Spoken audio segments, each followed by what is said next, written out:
شان اولیاء کرام آج ہم دیکھیں گے قرآن پاک کی روشنی میں کہ رب العزت ولیوں کو کیا مقام عطا فرماتا ہے۔ قرآن پاک میں ایک واقعہ بیان کیا گیا۔ ایک بادشاہ تھا، بادشاہ جو تھا وہ مشرک تھا، بتوں کی عبادت کرتا تھا، اور صرف خود ہی بتوں کو عبادت نہیں کرتا تھا بلکہ اپنی رعایا کو بھی مجبور کرتا تھا کہ تم بھی بتوں کی عبادت کرو۔ اب رعایا مجبور تھی، بادشاہ کا جو حکم نہیں مانتا اس کو سزا دی جاتی۔ تو کچھ اللہ والے لوگ تھے، انہوں نے بادشاہ کی بات ماننے سے انکار کر دیا اور سائیڈ پر ہو کر اپنے رب کو یاد کرنے لگے۔ کچھ عرصہ تو یہ کام چلتا رہا، لیکن کچھ وقت کے بعد بات اوپن ہو گئی کہ بھئی کچھ لوگ ہیں جو بادشاہ کی بات کو ماننے کے لیے تیار نہیں ہیں، ان کا کوئی اپنا ہی نظریہ ہے، کوئی اپنی عقائد رکھتے ہیں، اس پر رب العزت اپنے کو یاد کر رہے ہیں۔ تو بادشاہ نے ان لوگوں کو بلا لیا، ہاں بھئی مجھے پتہ چلا ہے تم کسی اور نظریے کے مالک ہو، کسی اور عقائد کے حامل ہو۔ جوان لوگ تھے، تو بادشاہ کہنے لگا مجھے تمہاری جوانی پر ترس آتا ہے، میں تمہیں کچھ موقع دیتا ہوں، کچھ مہلت دیتا ہوں، وقت دیتا ہوں، اس وقت میں سوچ کر مجھے بتاؤ۔ اگر میری بات مان لی، بتوں کے سامنے سجدہ کرنے کے لیے تیار ہو گئے پھر تو ٹھیک ہے، لیکن اگر تم نے میری بات کو نہ مانا تو پھر مجبوراً مجھے تمہیں سزا دینی پڑے گی۔ بادشاہ نے انہیں مہلت دی، انہوں نے مہلت کو غنیمت جانا اور فرار کا راستہ اختیار کرا۔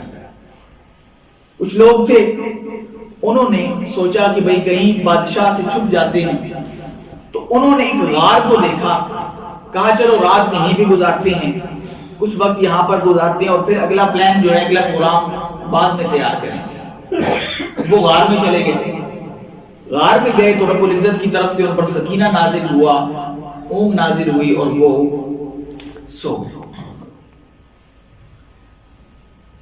اب وہ سو گئے، جہاں پر وہ سوئے جس غار میں، اس کا انداز یہ تھا کہ جب سورج طلوع ہوتا تو اس غار میں روشنی پڑتی، اور جب غروب ہوتا تب بھی اس غار میں روشنی پڑتی، اور وہ جہاں پر سوئے ہوئے تھے وہ کھلا میدان تھا۔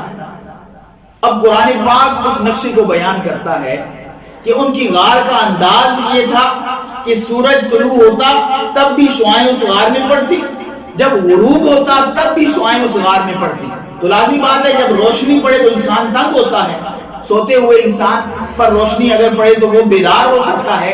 تو رب العزت نے اپنے ولیوں کی خاطر، اپنے ان پر گزیدہ بندوں کی خاطر سورج کو حکم دیا کہ سورج جب تو طلوع ہوگا، اذا طلعت تزاور عن کہفہم ذات الیمین واذا غربت تقرضہم ذات الشمال، جب تو طلوع ہوگا تو طلوع ہوتے وقت تو نے دائیں جانب ہٹ جانا ہے، جب غروب ہوگا تو اپنے بائیں جانب ہٹ جانا ہے، تاکہ تیری روشنی میرے ولیوں کو تنگ نہ کرے، تاکہ تیری روشنی سے میرے ولیوں کو تکلیف نہ ہو۔ تزاور عن کہفہم ذات الیمین، فرمایا طلوع ہوتے وقت وہ سورج دائیں جانب سے ہٹ جاتا ہے تاکہ دھوپ نہ پڑے، اور غروب ہوتے وقت تک تم ذات الشمال، شمال کی جانب وہ سورج ہٹ جاتا تاکہ غار میں روشنی نہ جائے۔ تو رب العزت نے اپنے ولیوں کے لیے سورج کا راستہ چینج کر دیا۔ یہ قرآن پاک سے اولیاء کرام کی شان پر دلیل ہے کہ خالق کی کائنات اپنے نیک لوگوں کی وجہ سے اگر چاہے تو اپنا قانون بھی تبدیل کر دیتا ہے۔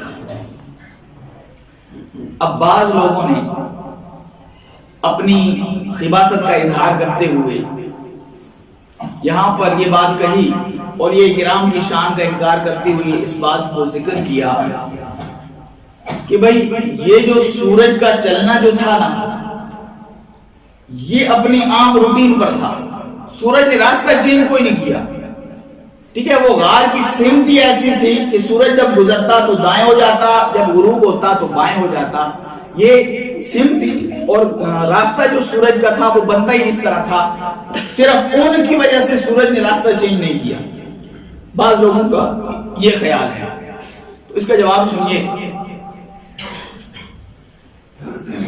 اللہ جل وعلا نے بڑے اہتمام کے ساتھ اس چیز کو بیان کیا، بڑے اختصاص کے ساتھ، بڑی خصوصیت کے ساتھ اس چیز کو بیان کیا کہ سورج جب نکلتا تو دائیں جانب ہو جاتا، جب غروب ہوتا تو بائیں جانب ہو جاتا۔ اگر سورج اپنی معمول کے مطابق چل رہا تھا، اپنے قانون اپنے راستے کے مطابق چل رہا تھا، تو اس واقعے کو اس بات کو بیان کرنے کی ضرورت ہی نہیں تھی۔ قرآن نے اختصاص کے ساتھ اس واقعے کو بیان کیا۔ اختصاص کے ساتھ بیان کرنا اس بات کی دلیل ہے کہ رب العزت نے سورج کے راستے کو چینج کر دیا تھا، ورنہ تو سورج اپنے راستے پر چل رہا ہے، سب دیکھ رہے ہیں، مشرق سے نکل رہا ہے، مغرب میں غروب ہو رہا ہے، تو بیان کرنے کی ضرورت ہی نہیں تھی۔ قرآن نے ان ولیوں کے ساتھ جوڑ کر ان کی غار کا بھی بیان کر کے، اور تقریتم ذات الشمال تزاور و انکافہم، یہ بیان کر کے سیگے کہ سورج ہٹتا تھا، اس کی دھوپ ہٹتی تھی، وہ سرکتا تھا، اس بات کو بیان کر کے یہ واضح کرنا چاہا کہ لوگوں یہ جو روٹین تھی سورج کی، میں نے اپنے ولیوں کی وجہ سے چینج کر دی۔ اور دوسری چیز قرآن پاک نے کہا من آیات اللہ، ذالکہ من آیات اللہ، یہ رب کی نشانی ہے۔ قرآن پاک کا اصول ہے کہ قرآن پاک نے کبھی بھی ایسی چیز کو نشانی نہیں کہا جو معمول کے مطابق ہو، جو معمولی چیز ہے، جو قانون کے مطابق چل رہی ہے، اس کو قرآن پاک نے کبھی بھی یہ نہیں کہا کہ یہ رب کی نشانی ہے۔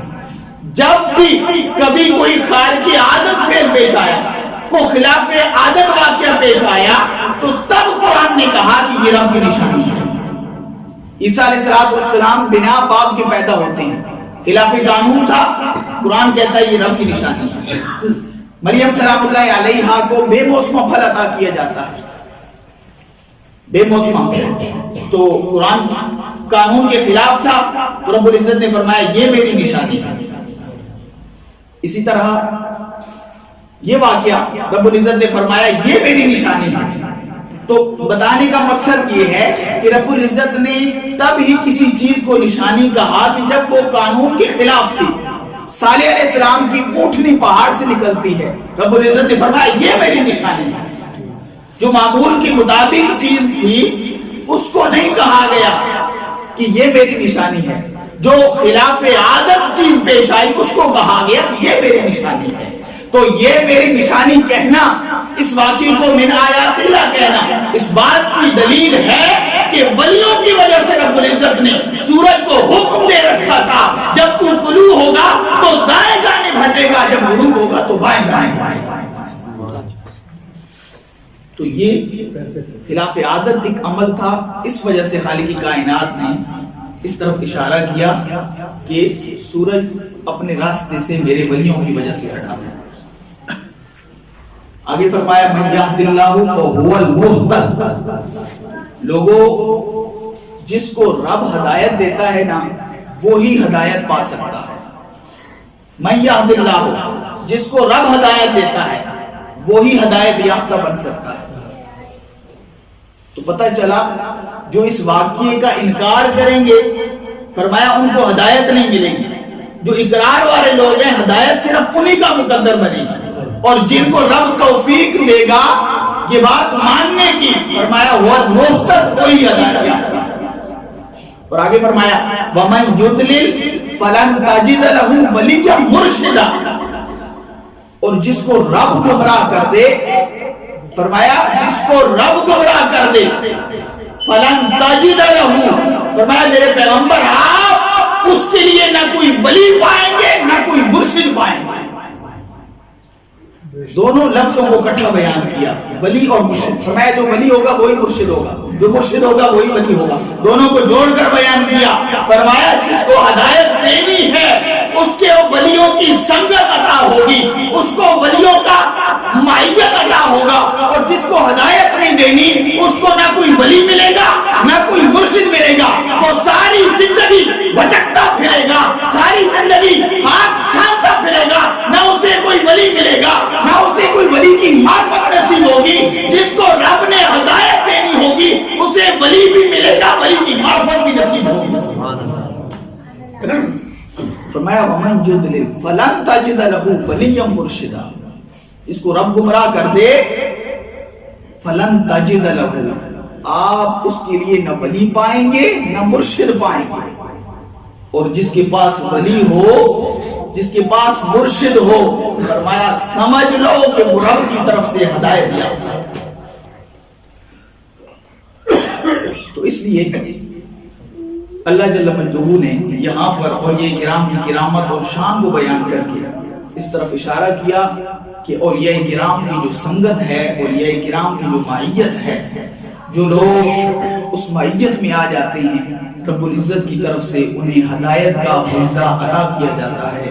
خالق کائنات اولیاء کرام کی شان کو سمجھنے کی، ان کے ساتھ معیت اختیار کرنے کی توفیق عطا فرمائے. وما علینا الا البلاغ.